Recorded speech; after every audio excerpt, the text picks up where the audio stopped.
Be advised, the opinions and views of the hosts and guests do not reflect those of the station.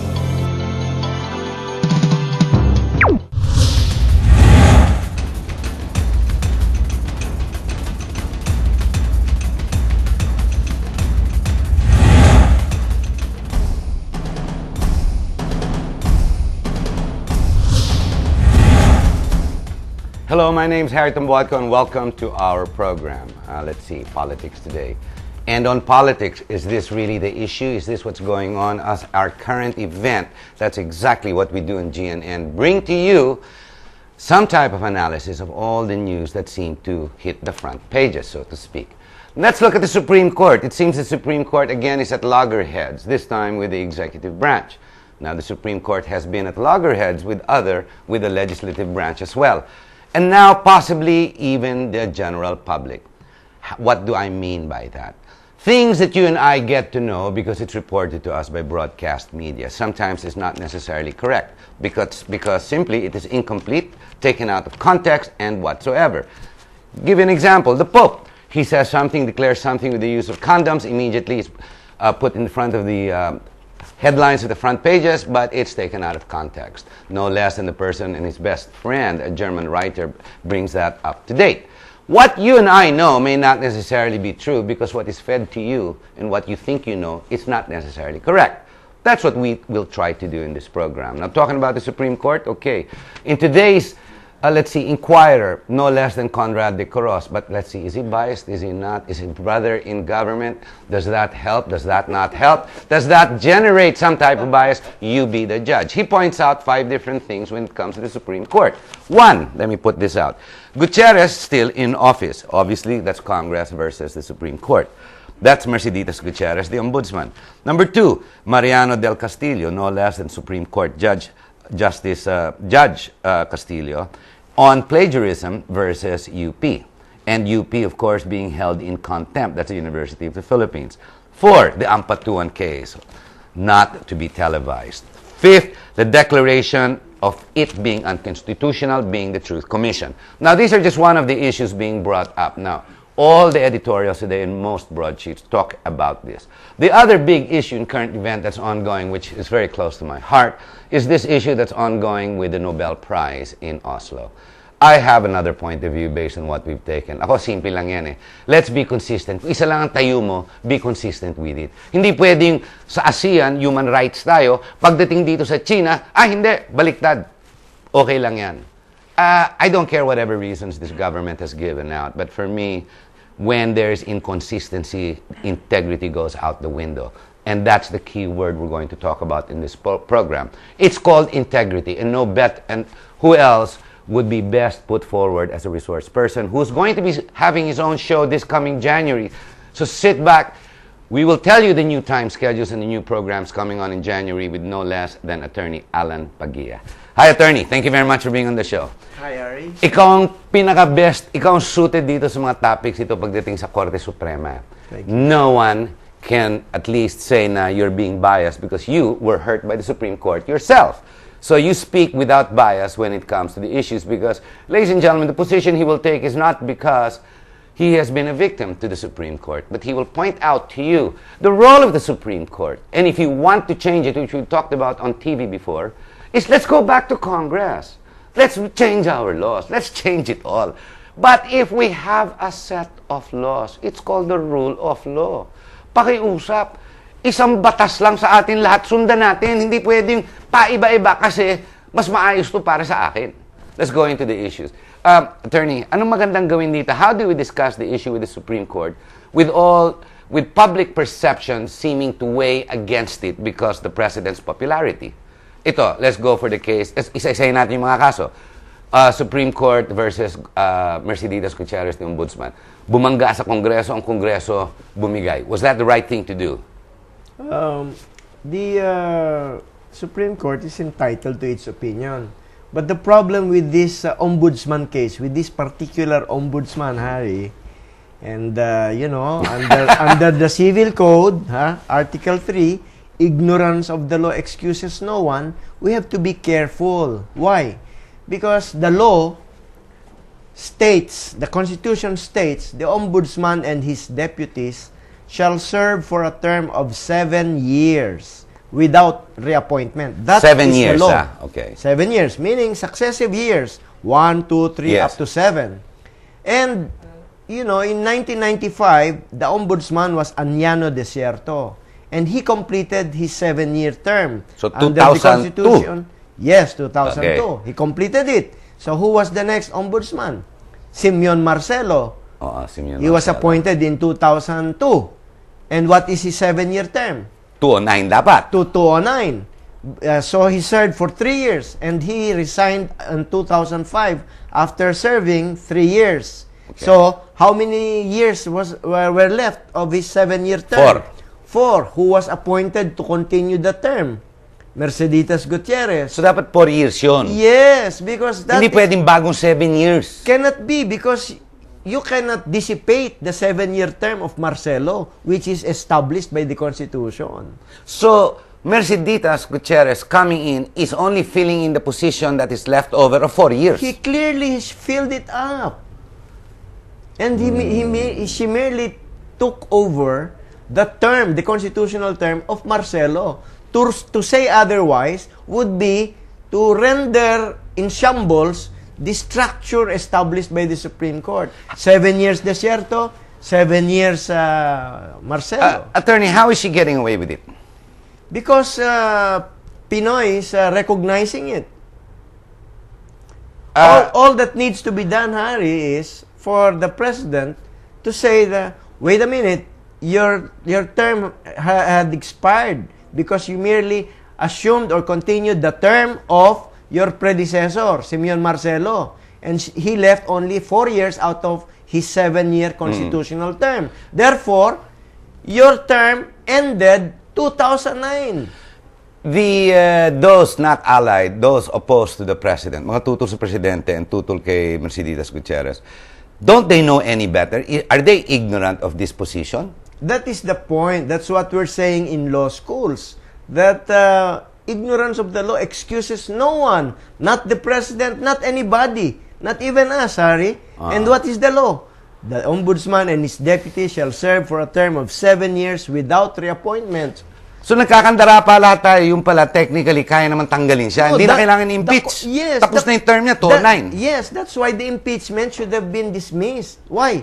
You can impeach the ombudsman, meaning the legitimate business ombudsman, but not the overstaying one. Ladies and gentlemen, I'd like to interject at this point. This is not the first time I'm hearing this and presenting this right here on TV. We presented this last year, a year and a half ago, when Attorney Paguia first sent me his position, and he did send this around to many legal luminaries in town. It seems no one is picking it up or taking action, and yet everyone is putting their arms up and they're clenching their fists saying, get rid of this woman because of being inept, biased, whatever you call it. Whatever she is, we still have to prove in court. Agreed. But in this technicality, can you imagine how simple it would be? And yet, many lawyers who are mandated with the people's votes scream out, go to media, and make the fuse even bigger and faster, and makes the fire bigger without really concentrating on what needs to be burned. Now, what is the problem? Ignorance? Stupidity? You tell me. Let's go to the next issue, attorney. Mariano del Castillo, plagiarism. Do you agree that was plagiarism? You've read a lot about it, but I've not read your comment on that. That is the case of Vinuya. The Supreme Court admitted that there was failure to make an attribution. So that technically, It's plagiarism. that would be plagiarism. But- except that the Supreme Court said there is no malicious Oh nga, intent. intente. They introduced the Malicious word intente. Now, the problem here is this. In law school, or the ordinary citizen will say, what is the definition of plagiarism? That is, to represent as yours something that is not. Nakaw yun. So, did you do that? Yes. Except that the Supreme Court is saying, but there was no malicious intent. Therefore, there is no plagiarism. And the academic community, the UP law professors, are Lumaban. complaining. No. The malice, the intention, is inherent in the definition of plagiarism. Why will you claim as yours something that is not? You see? That is all there is to that issue. Why is it they now said that there's two different positions. There's the legal aspect and there's the academic side. In the academic field, there is what you call room to move when it comes to not attributing. You know, there's a saying, when you take one's work and you copy it and you don't attribute it, it's called plagiarism. But when you take one's work, or better yet, many works, it's called research. But the thing is, the distinction may not be very helpful. Why? Because plagiarism, whether in the judiciary or in the writing community, in the academe, it's still the same. You can strip it in many ways, but it will boil down to claiming as your work something that is not. Okay, since this is the case, it is claiming one's work something that is not, it's been brought out. It's like that when Manny Pangilinan, the businessman, made that speech at the Ateneo as well. It was copied from 2 or 3 different authors, diba? One of them, Harry Potter, the other one is Oprah and whatnot. Now, when you say plagiarism, it's obvious. The Supreme Court seems to have erred. If the Supreme Court errs, how do we understand the Supreme Court then? What do we do? Sorry na lang. Because what the Supreme Court says goes. It's the final word. Can you help explain that again to our audience? Because, alam mo, it's so easy for you to say that. Ladies and gentlemen, when he says that, he says it with very simple words and very casual. It goes. Simple lang yun. It goes. And yet, lahat tayo, ilaban natin, mali yan. Please help us understand how we should treat the Supreme Court, whether it judge for or against our favor. We must understand the principle behind the establishment of the Supreme Court. It is one of the 3 equal branches of government. And the principle is that somewhere along the way, every controversy must end. Somewhere along the way, every controversy must end. Kung hindi, it will remain a controversy for life. Exactly. Okay. We will not be able to move on as a nation. And good or bad, right or wrong, under our constitutional system, when the Supreme Court makes a pronouncement, that becomes the law of the land. That's final. You are not supposed to oppose that. Yes. It can be corrected only by another set of Supreme Court in the future. So they hold the absolute authority when they arbitrate between 2 controversial issues. Yes. To the extent of their tenure or during the time that they are there, because it can be subject to review under the proper circumstances in the future. That is why there are cases that are reversed. Why is it, attorney, you explain it so easily with so much confidence, and yet the president and his administration, with his legal luminaries behind him, and all these people in Congress even, bakit nila sinasabak at linalabanan ang Supreme Court kung sinabi nga it's absolute, it's supreme decision by the Court Supreme, and yet they fight it? You read the headlines. Is that sheer stupidity, or is that, what is it, ignorance? It's a question of style among How do the you mean lawyers. by style? By style, it's either you admit immediately something that is undeniable in the first place, or you deny for as long as you can. Oh and my God. I think they are referring to the second style. No? So this is like a cancer, all the depressions. First, do not understand it, deny until you understand it later. Yes. But these people are legal luminaries. They belong to the same, they belong to the judiciary. Not only that, if you're referring to the Truth Commission controversy, here, the problem is not complicated. It is not legal alone. In fact, it is essentially factual. It boils down to the letter S. Administration, administrations. That's right. And the Supreme Court, in the same decision, gives out the simple solution. Dagdagan mo ng revise the issuance. Hindi, may bago na ngayon, attorney. Include the other previous administrations that are similarly situated. And there will be no more problem about equal protection. May bagong comment na ngayon dyan. Si Ed Salagman put it just in today's guest. The very same paper, The Inquirer, sabi niya hindi pwede because, one, the administrative the presidency and the executive, the administration, does not have the power. It's superseding its power by going into Congress. The power to create an agency and a commission lies solely with Congress. And two, extrajudicial or any judicial power or quasi-judicial power lies strictly with the judiciary. The administrative or now the executive is now superseding both sides by creating a commission which it has no power to do or mandate, and simultaneously with the judiciary. So whether you add S or not on the word administration, hindi talaga pwede yung Truth Commission. We need a little background here. Sige, Harry, sige. no? Please explain. The Supreme Court decisions or judicial decisions, even quasi-judicial decisions, even executive decisions, have two essential parts. The body of the decision and what you call the dispositive portion. The dispositive portion is which starts with wherefore. Wherefore. Wherefore, premises considered, in view of the foregoing, the petitions are dismissed. Yun ang ibig sabihin nun, wherefore. No, it's how the final disposition of the controversy. Okay. All right? What I'm just saying is, traditionally, the dispositive portion begins with the word wherefore. It's at the end of the decision. All the rest constitute the body.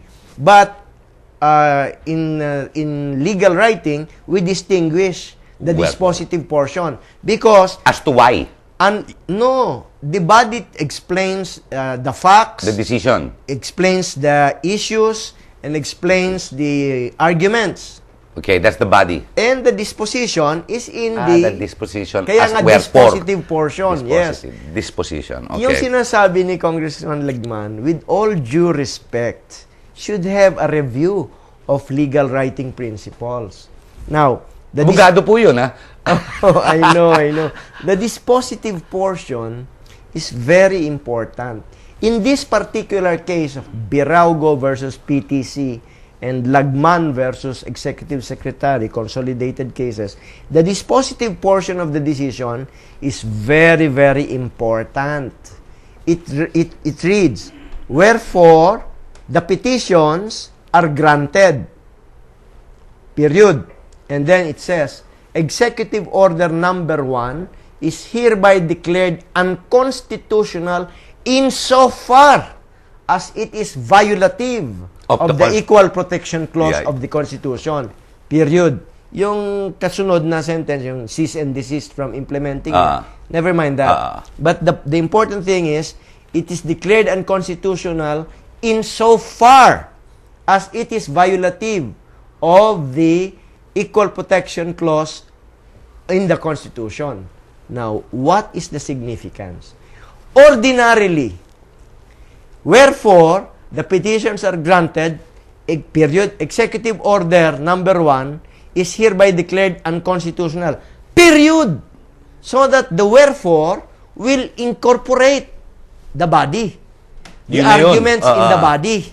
Kasi wherefore, that's what it means. Because of the foregoing disquisition, Yun na yun. the conclusion is like this. But here, the Supreme Court did not put period after the declaration of unconstitutionality. It went further. It qualified the ground for declaring it unconstitutional. It says, insofar as it is violative of the Equal Protection Clause. Meaning, they are not going any further than the Equal Protection Clause. They stop there. Yes, that's why the other arguments regarding the quasi-judicial function, Wala na yun. regarding the human rights, regarding the previous commissions, regarding the power to create public offices, that becomes immaterial. Why? Because it will not change the dispositive portion. Ladies and gentlemen, to help you understand exactly what's going on, I'm a layman. And Attorney Paguia told me right before the show, you know, Harry, you have one distinct advantage when you host programs like this, especially when we talk of legalities and the law. Hindi ka abogado, so you think clearer. Now, ladies and gentlemen, I'm not going to say that's, I find it almost comedic, but in reality, it helps you understand with my being here to ask these pertinent questions. My next question, obviously, will be, with all the legal luminaries and all the legal minds in this country, especially those that we read about, see on TV, that discuss all the different points of view, especially those with a mandate and those who are more celebritized, who have better voices, booming voices, incendiary pronouncements or the way they promote their proposals. Ang problema, tayo, mga laymen, nakaupo, naniningin. Sino kaya tama dito sa mga ito? Are they making it more difficult for us to understand? When it shouldn't be. Because if I'm not mistaken, all these laws are for us. It is supposed to be simplified, not complicated. Stay with us. We'll come right back, and when we do, we'll even bring you the shock of what is called legal.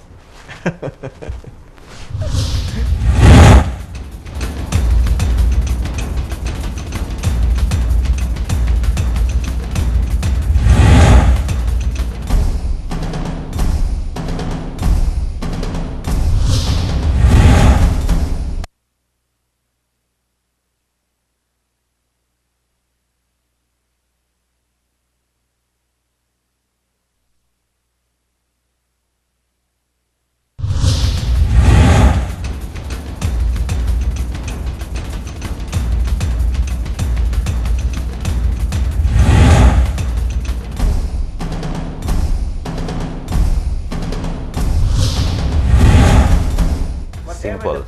We're back and we're still discussing it. We can't seem to stop. Let's go now to this article, no less than Father Bernas of the Ateneo, the Superior, correct? We have as our guest, the resource people, the very powerful Attorney Alan Paguia. Going back to the Truth Commission, the point of Bernas in today's Inquirer, as he points out in his column, the Truth Commission may continue so long as it is exempt, let's see, as he puts it, let me read it, on condition that it remains investigatory and a recommendatory body with no power to punish and put into contempt. How do you explain that kay Bernas? Yan naman point niya, di ba?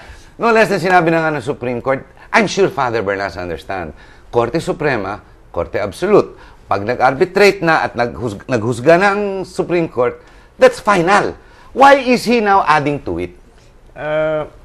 With all due respect to our professor, Father Bernas, that's why we pointed out the matter of the dispositive portion. Right? The dispositive portion of the decision tells the reader what was considered material by the Supreme Court.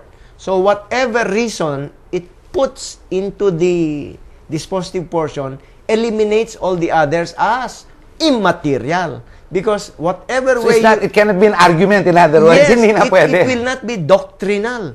Because what is entered in the Book of Judgments is not the body of the decision, but only the dispositive portion. And this dispositive portion bears important attention from the point of view of the likes of Congressman Lagman. Yes, yes. He might have overlooked that the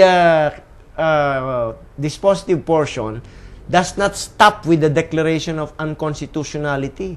It defines, it limits the ground of the declaration of unconstitutionality to the equal protection argument.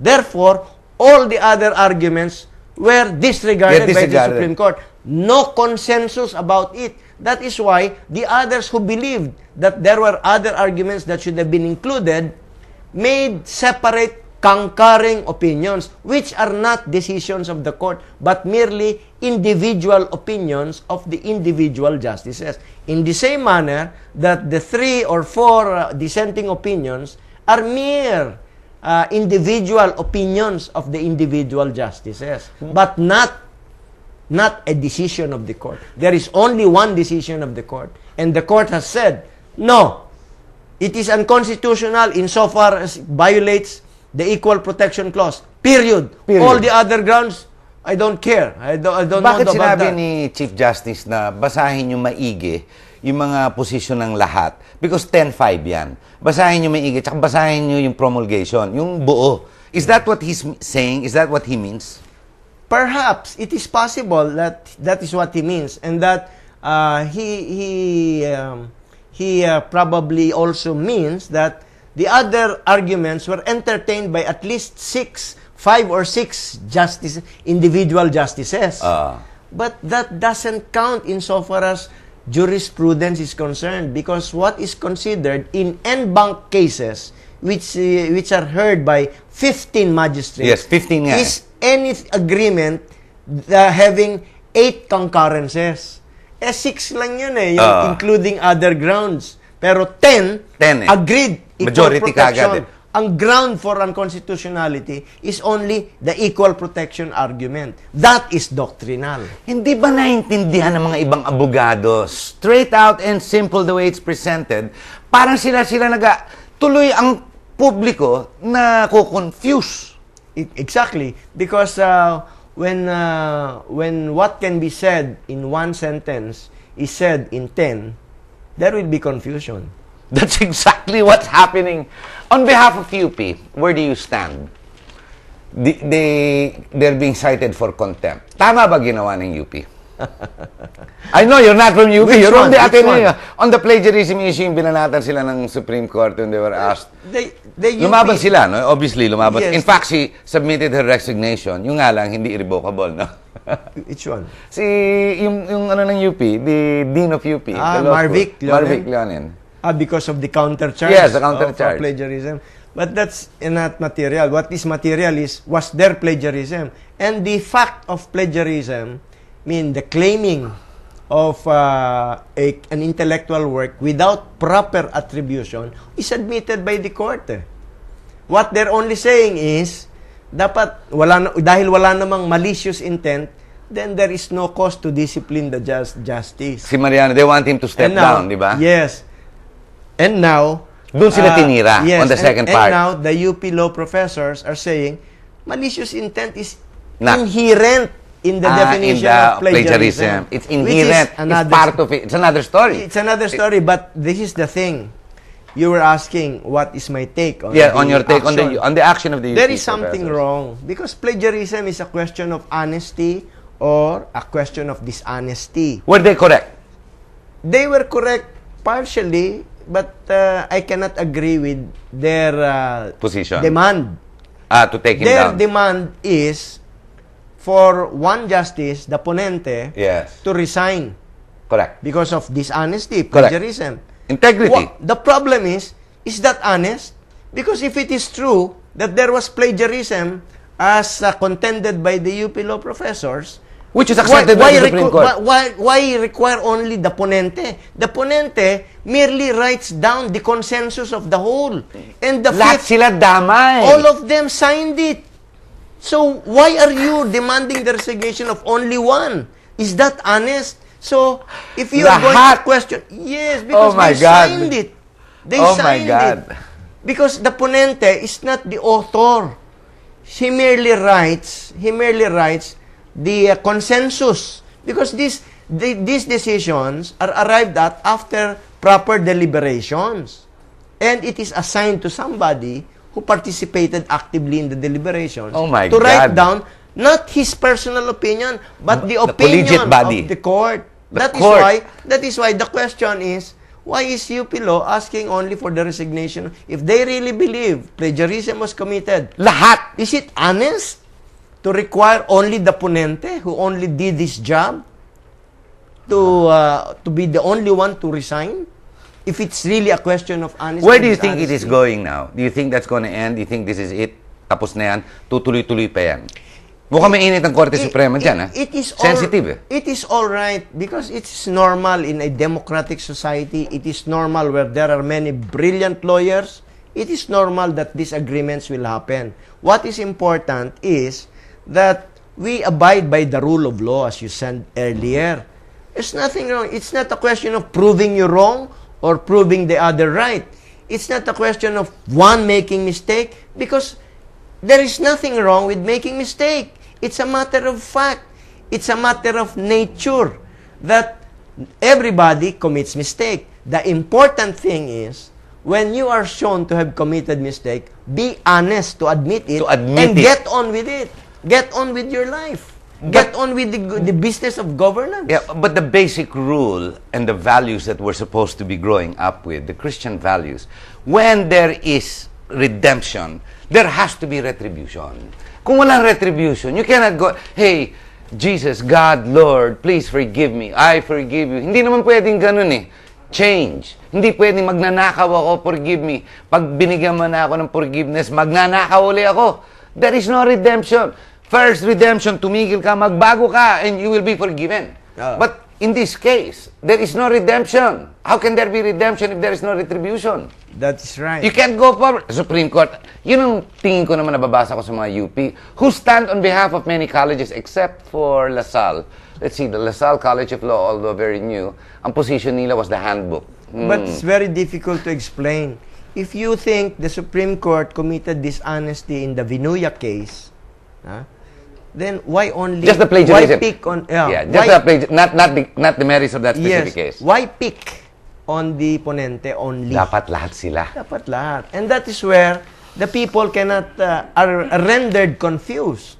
Because if you are questioning the honesty of somebody else, you must also be completely honest. My gosh, those who are listening to this TV show and you're hearing this, now we're going to go after the whole Supreme Court. If you think going after Del Castillo is a problem, wait till all 14 are all included. Let's go to the Ampatuan case. Hindi pinayagan ng Supreme Court, bawal i-televise. Of course, the general public and media is saying, hey, foul. Let us find out what's going on so we know kung dinidelay. After all, a court case in this country only takes 50 years. Hanggang maubos ka. Diba? You know, in this country, it's not enough that we don't have health care. When you have problems and you get sick, it ruins families because it's okay if somebody gets sick and dies in a day or two. Ang problema, if they live on for a couple of months and they go into the hospital, inuubos ang fortune ng pamilya that has stabilized them for 2, 3, 5 decades. And all of a sudden, it's wiped out, they become poor because of one person who gets sick and because medicine is a problem. Medication is a problem. In this case, ganun din nangyayari. You go into a case, my gosh, 50 years, baka patay na mga ampatuan, hindi pa rin na... Rupert Webb is a case in point, di ba? The Visconde Massacre. Ganun din nangyayari. Ano ang problema? Ba't ayaw ng Supreme Court ng television? Now, sinabi nila bawal. All you have to do is accept it. Pero ang media is screaming out loud. Yes. It's our life as well. I want to be part of it. We want to see kung anong ginagawa nyo if you're delaying it or not. So that the general public and media can say, because the media is crying out for blood. They want justice. They want this guy Ampatuan to really go in. But we have to give him his day in court. We're a democracy. Tama nga naman yun eh. True. Pero tinatago sa media eh. So tama ba Supreme Court dito? I believe the Supreme Court can make a valid decision as to the matter of allowing media or not. But it's either positive or negative. It's one of the other. They allow it, that's one May negative one points. extreme. I or understand. they disallow it like what they're doing, then that's the other extreme. I think there is a middle ground possible, which is to satisfy both sides. Then if the disadvantages of allowing media coverage is so great, then let's temper it. Allow only the government TV station to cover it, and let the other stations take from it. Or let 2 cameras, closed circuit television, no annotation there, as is. Yeah. No media people, and the media people will just watch what is there. That's even a better point. I think that is the middle ground. But here there is no middle ground. There is no middle ground. Ayaw ng Supreme Court. And Period. the problem here is this. We're talking of an extraordinary case, a massacre, no? Maguindanao massacre. How many victims? 53. Yes. How many accused? 100 plus. 57 actually. 57? Yes. Oh, and then 150 accused. 150 accused. 1 year, and we're still at a snail's pace. Remember, 1991, you have the Visconde massacre. 19 years today. Only less than 10 accused, and then 3 victims. And yet, the accused whose appeal are still pending have been incarcerated for 19 years, and the appeal is still pending. Does that not give the people an idea how long it takes to try So tama ang media, massacre case? Tama ang public requesting it be televised para makita namin kung nagde-delay tactics kayo. What happens, attorney, if the public, the general public, it becomes disenchanted with the Supreme Court? Disenchanted with the Supreme Court? I don't think the public will be disenchanted with the Supreme Court. At best, they will be disenchanted with the justices. The justices. The justices are different from the court. The court is something that is owned by the Filipino people. Is it possible we're getting into that position because of all the crisis points that the Supreme Court keeps coming into play with?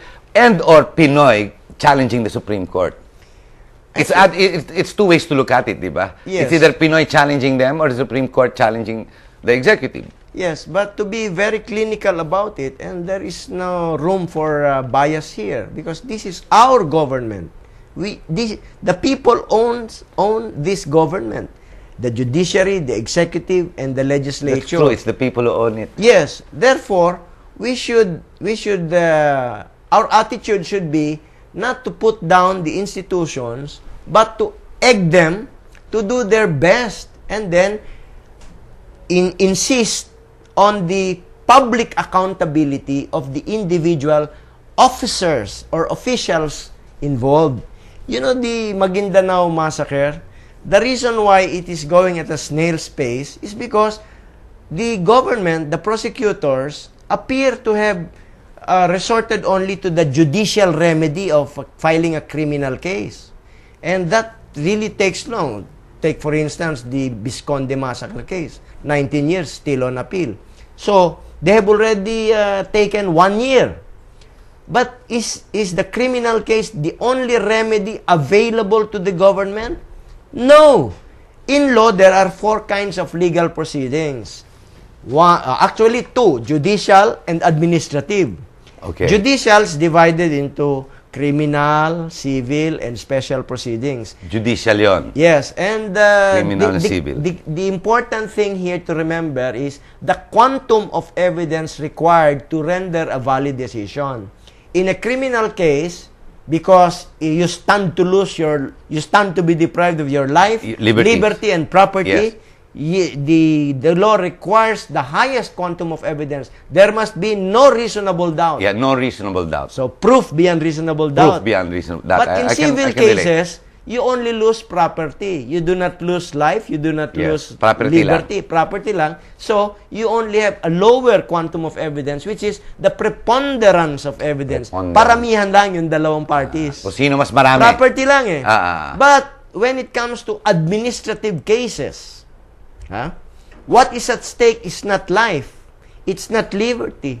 It's not property. What is at stake at most is the public position, which is not considered property but a mere privilege to occupy public position. Therefore, the quantum of evidence is the lowest. What is that? Substantial evidence. What is substantial evidence? Why don't they go in that direction? That amount of relevant evidence which a reasonable mind might accept as adequate to justify a conclusion. Precisely, the question is, why did they not take any administrative action against the public officials involved? Police officers, mayor, governor, provincial officers, military, so that they will be immediately dismissed from the service. And the decision dismissing them, if they do not reply, if they do not answer, will strengthen the criminal case. You see? And it will only take 2 or 3 months to do that. If they are already hiding, there's no problem. Why? Because in the administrative case, the summons, the requirement for the order for them to explain will be served and validly served at their assigned stations. If they're not there, if they do not respond, service has already been done. That's not the problem. Na sila. The administrative tribunal can render justice. So, yung sa police, sino yung administrative superior doon? Napolcom.